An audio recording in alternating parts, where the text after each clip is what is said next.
So that leads us to our final speaker today, Robert Hawke. He's a comedian, author, and he's a patient advocate. He stars in and co-wrote Norm versus Cancer, a terminally funny one-man show. He has also won a Canadian Comedy Award, and he is a Gemini Award-nominated writer. His new book, Kicking Cancer's Ass, I like that title, is a lighthearted guide to the fight of your life. Please give a nice warm welcome to our final speaker, Robert Hawke.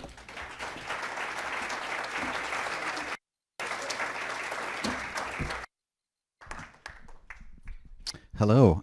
Awesome. Hello, everyone. My name is Rob, and I'm happy to be here. I know every speaker on the planet says they're happy to be here, and I really am. About 7 years ago, I had a bout with thyroid cancer, and like many people in this room, I had a challenging and a bit of a tough time with the disease. I was very surprised to have any kind of a health issue at all. I really was, because I was doing 3 things that I thought were going to make me live forever. Really. First thing I was doing, I was drinking a lot of green tea. Yeah, I know. The second thing I was doing, I was getting a lot of exercise while riding my bike in downtown traffic, right? Third thing I was doing, I was managing not to get killed while I was riding my bike in downtown traffic.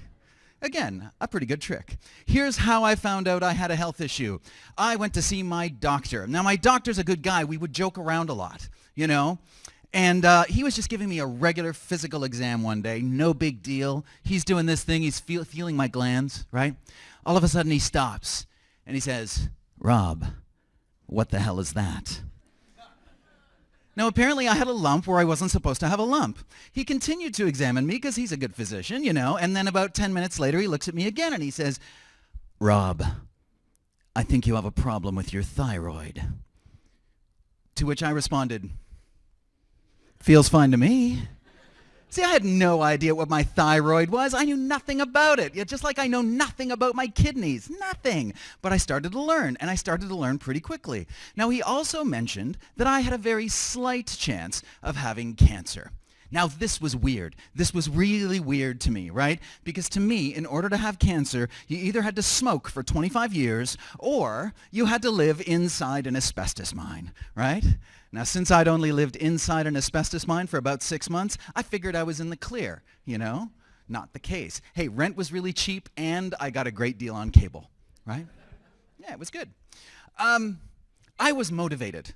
I was motivated not to have to go through this. I really wanted not to be on this journey, as I'm sure everybody in this room would agree with me on that. I would have done anything not to have to deal with this, right? So if there was something to do, I would do it, right? Or not do. So, I mean, if I had to give up watching television, I would give up watching television, right? If I had to move to Tibet, I would move to Tibet. If I had to stop drinking red wine, well, I'd think about that very seriously. You know? Really, I would have done anything not to have to deal with this disease. And gosh, and it's an emotional thing as well, which I know a couple of speakers have talked about today, and I so completely agree with that. And we don't really deal with that so much. In our healthcare system, I think we're great at dealing with local things. You got a thing here, we'll deal with that. You know, you got a thing here, let's deal with that. But with the whole person and what you go through, I think that's really challenging for us. Not just in healthcare, but also as a culture, right? But I would find sometimes that emotion would just pop out of me. And I'd have a day, you know, where I would think, I'm doing good. Everything's okay. I can deal with this, and everything's all right. And then, boom, you know, something would just happen. I remember one time I was in a line at a bank machine, and there was a bunch of people in front of me. I'm sitting there, and I'm doing good, right? I'm like, okay, here I am. Everything's fine. And, somebody moved. I'll go forward. Well, I got this diagnosis of cancer. Yeah, it's a real drag. Oh, man. I don't know what I'm going to do. Oh, gosh. What happens? I don't have much money. I'm not going to be able to work for a few months. How am I going to be able to look after myself? Oh man, what if something really, really bad happens? What if I can't see my nephews anymore? You know, I mean, that'd be really horrible because I just love them so much. And I look up, and the line has completely disappeared. You know, everybody in the bank machine nobody wanted to be next to the crazy crying man. So I take my bank card out and I put it in, and I'm like, well, you know, maybe there's a small benefit to this after all. I'm going to go to Starbucks and get a free cappuccino, you know? Because you got to look for these little things, these little tiny bits of stuff that help us. And when you have a disease like this in your life and a diagnosis like this in your life, gosh, sometimes people say wonderful, beautiful, supportive things, don't they? They really do. They really do. And sometimes they say things that are, I don't know, what's the word? Stupid, that's right. They say things that are stupid. Exactly correct. They do. They say things that are stupid. I was at a party once. I know it's hard to believe, but I was at a party once, and I'm eating little bits of orange cheese and drinking red wine, you know, that I wasn't supposed to have. I'm drinking the red wine, and somebody comes up to me, and she said, "Rob, you look really worried." And I said, "Well, yeah, they say I might have cancer." She looked at me with every good intention in the world and said, "Why would you want to do that?"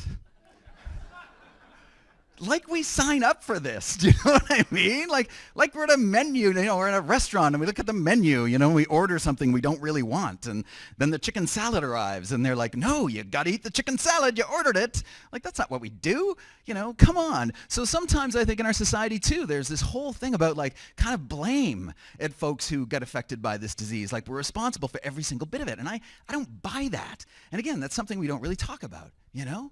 And I don't know about yourself. I was, what was I going to say? Oh, yes. I wanted to do everything. I went to my surgeon, and this was early on. And sometimes I did internet research. And sometimes I did internet research, you know, that may have not been backed up by medical science. So, but I was really willing to try any treatment that I could. So I go and I go see my surgeon. And again, highly skilled, terrific.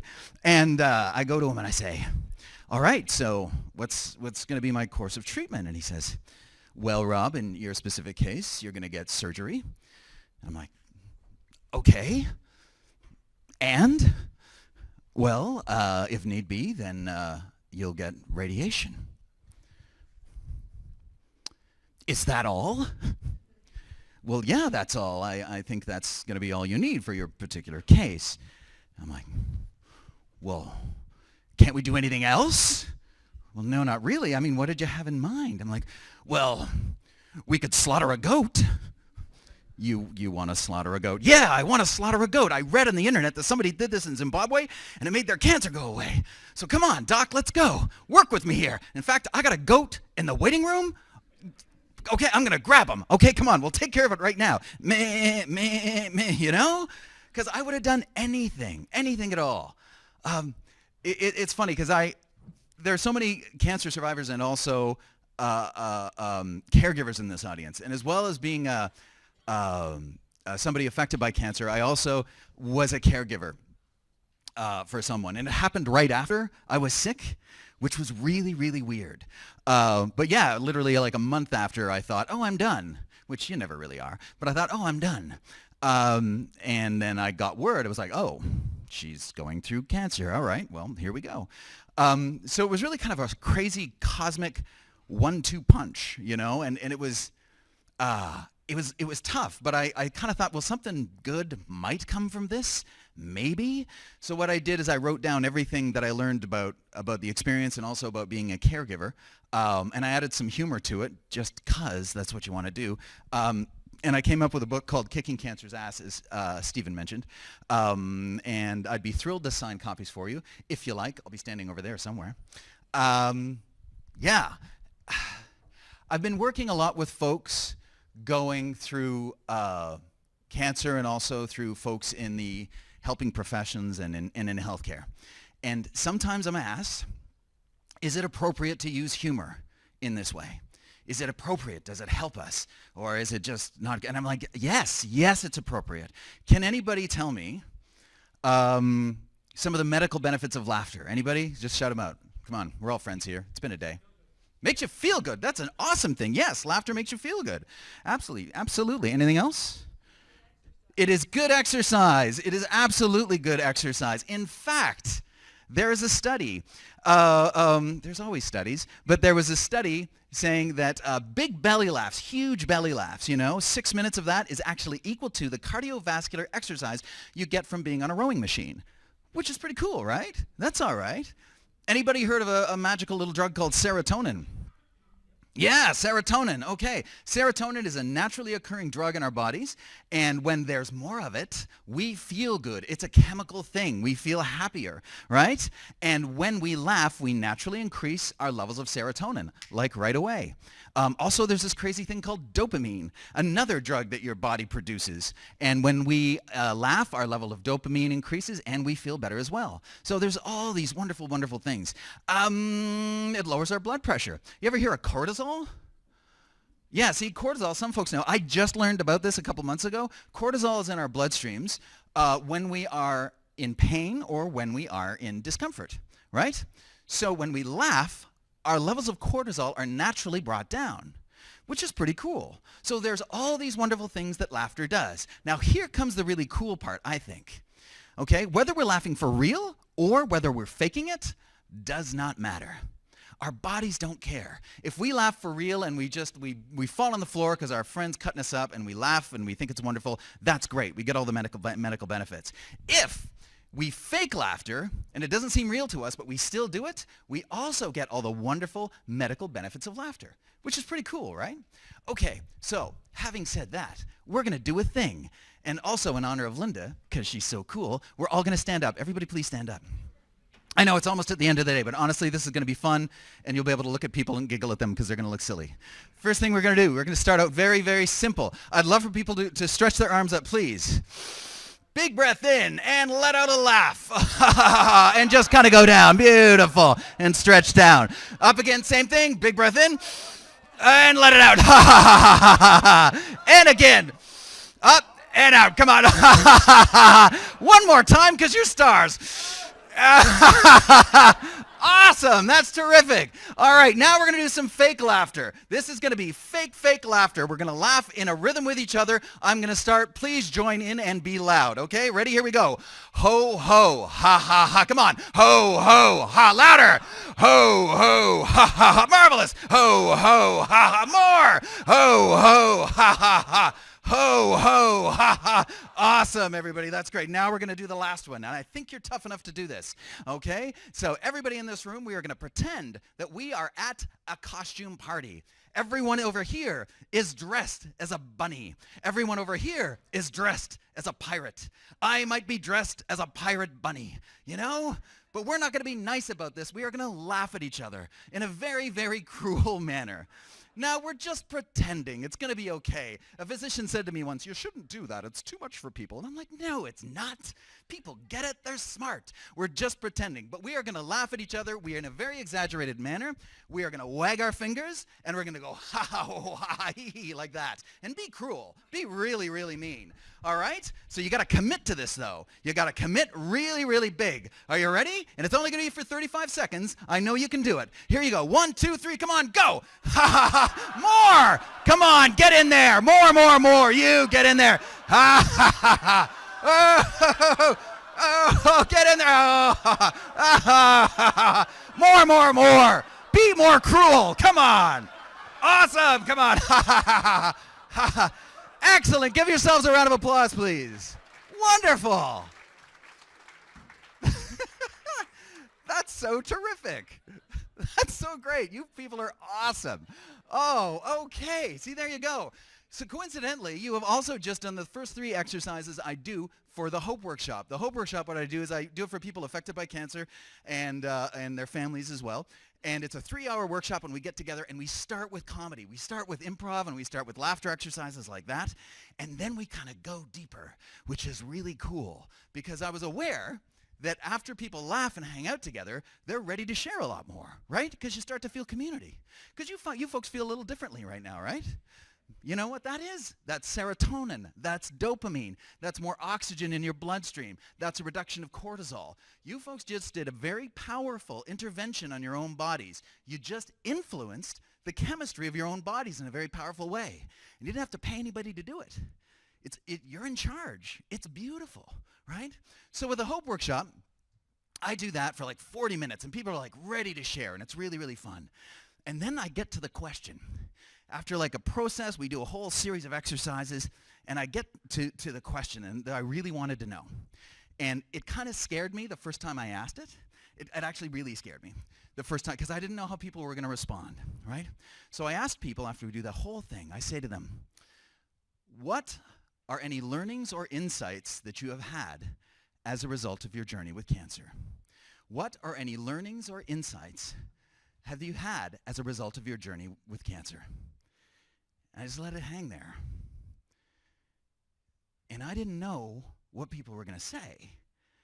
Because somebody could say to me, Rob, I have learned nothing from this, and in fact, I am completely and utterly offended that you asked that question. This thing has just destroyed my life, you know? And I would have to say, okay, that's completely valid. And I lived there for a long time. I was pissed off for a long time. And I think maybe you folks can relate to that, right? You know, not forever, but man, oh man. So I sat there, and people started to say things or write things down. And maybe you would agree with some of this stuff too. I'd be fascinated to know. But they said things like, little things don't bother me anymore. You know, if I get a parking ticket, I laugh it off. I spend time with the people I love. You know, if I really care about someone, I tell them I love them. I eat more dessert. That was my favorite thing that somebody said. Somebody said I make love more. I go for walks more. I listen to my favorite music more. I read my favorite authors, you know? And the big thing that was mine that other people said as well, and man, this was a big thing for me, was I treat time so differently. I don't know about you folks, I used to be able to burn through a year like it was nothing. If there was some crappy experience or a job or whatever it was, didn't matter. I was like, you know what, it's just a year. It's just a year and a half, whatever, it'll change eventually. Meh. Man, I don't do that anymore. You know, a year is gold. A year, you know, it's a big deal. You know? And that's what these folks said to me. And I think, because I've done a lot of talking and working with folks in this level, and the one thing I'm really struck with, it seems to me, is I know we each have our own journey, and we've heard some wonderful stories today. You know, so just heart-wrenching and very brave and courageous stories. You know, but everybody has their own journey. Like, you've got your own journey, right? And your own challenges and your own thing, and so do I, and so do you. And I'm never really going to know all of it, right? But even though we're on individual trips, we're still doing it in the presence of each other. Do you know what I mean? And so as much as we can make contact with each other, as much as we can share resources and make our lives a little better, you know, or make each other laugh, or give each other a hug, or give really wonderful medical advice or wonderful medical care. Anything we can do to help each other. I think that's where the richness is, you know? So it's an absolute honor to speak with all of you today. Thanks very much. My name is Rob.